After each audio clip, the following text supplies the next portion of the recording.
Salam hörmətli tələbələr və rica təvəkkülkarları, mən Rüfət müəllim İşğəliyev. Bu günlərdə maraqlı bir sualla qarşınızdayım. Bizə bildirir ki, kubun tərəfini 20% artırsaq, həcm neçə faiz artar? Uşaqlar, kubun həcm düsturu var ki, B bərabərdir A kub. Və sən A tərəfini 20% artırdın. A üstəgəl 0,2A bərabər nəyə? 1,2A-ya. Onda bunun da həcmini tapsam 1,2A-nın kubu. Nə olacaq? 1,2-nin kubu nə deməkdir? 1 tam 1728A kub. Neynirəm? 1 tam 1728-dən çıxıram 1-i. Buradakı 1-i. Baxım, neçə faiz artıb. Alıram nə? Alıram 0,dan 1728 vahid artı, belə deyil. Bunu da çevirəndə faizə, 100% vuram, alıram 72,8 faiz.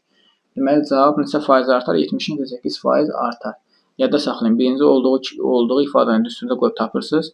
Sonra faizi artırıb təzədən düstura qoyub qiymət tapırsınız. Sonra ikinci qiymətdən birinci qiymətə çıxıb faizə çevirirsiniz. Olur misalın cavabı.